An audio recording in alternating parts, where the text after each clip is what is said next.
नमस्कार, विराट 24 न्यूज में आपका स्वागत है। रीवा में जयप्रकाश एसोसिएट लिमिटेड यानी जेपी सीमेंट से जुड़े श्रमिकों, कर्मचारियों और अधिकारियों की समस्याओं को लेकर विप्र सेवा संघ ने कलेक्टर नरेंद्र सूर्यवंशी को ज्ञापन सौंपा। राष्ट्रीय अध्यक्ष राजीव शुक्ला के नेतृत्व में दिए गए इस ज्ञापन में नौकरी की सुरक्षा, सेवा की निरंतरता और लंबित वेतन भुगतान का मुद्दा प्रमुखता से उठाया गया।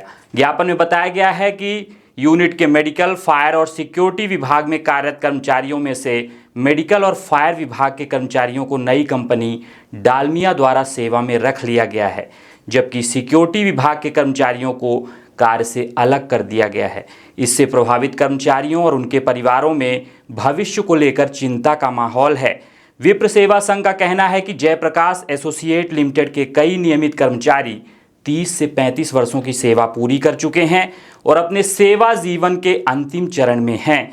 इसके बावजूद वर्तमान प्रबंधन की ओर से नौकरी की सुरक्षा को लेकर कोई स्पष्ट आश्वासन नहीं दिया गया। ज्ञापन में यह भी उल्लेख किया गया है कि JRC, JAL, E&C और PW से जुड़े लगभग 1000 श्रमिकों, कर्मचारियों और अधिकारियों का करीब 6 माह का वेतन लंबित है। कर्मचारियों के अनुसार उत्पादन कार्य जारी रहने के बावजूद उन्हें वेतन का भुगतान नहीं किया गया, जिससे उनके सामने आर्थिक संकट खड़ा हो गया है। कर्मचारियों का कहना है कि वेतन न मिलने के कारण बच्चों की शिक्षा, इलाज, बैंक ऋण की किश्तों और रोजमर्रा की ज़रूरतों को पूरा करने में गंभीर परेशानियों का सामना करना पड़ रहा है। मामले को गंभीरता से लेते हुए कलेक्टर नरेंद्र सूर्यवंशी ने अतिरिक्त कलेक्टर को जांच के निर्देश दिए हैं और संबंधित कंपनी प्रबंधन से चर्चा कर उचित निराकरण सुनिश्चित करने की बात कही है। विप्र सेवा संघ ने प्रशासन से मांग की है कि कर्मचारियों की नौकरी की सुरक्षा सुनिश्चित की जाए और लंबित 6 माह के वेतन का शीघ्र भुगतान कराया जाए ताकि प्रभावित परिवारों को राहत मिल सके। कलेक्टर साहब को ज्ञापन देने का उद्देश्य ये था कि अभी जो जेपी सीमेंट प्लांट है उसको टेक ओवर डालमिया ने कर लिया है और डालमिया आते ही यहाँ पे कर्मचारियों के ऊपर अपना शिकंजा कसना शुरू कर दिया है ना। लोगों को जॉब से निकाल रहा है, सैलरी नहीं दे रहा है। जो कमिटमेंट पूरी डालमिया जी ने किया था, यहाँ पे एक इन्वेस्टर मीट हुई थी, उन्होंने कहा था कि बिंद क्षेत्र में हम 3000 करोड़ रुपए यहाँ पे इन्वेस्ट करेंगे और हजारों लोगों को रोजगार देंगे।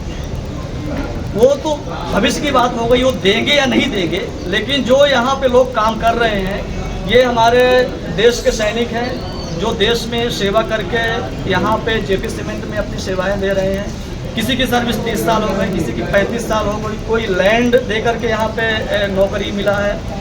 तो अब लगभग डालमिया को टेक ओवर करके 1 महीना पूरा होने वाला है, लेकिन अभी इन कर्मचारियों का, अधिकारियों का, हमारे श्रमिकों का जो भविष्य है अभी अधर में लटका हुआ है। जो मैनेजमेंट है वो अभी किसी भी डिसीजन तक नहीं पहुंचा है कि आखिर इन लोगों को आगे रखा जाएगा या निकाला जाएगा।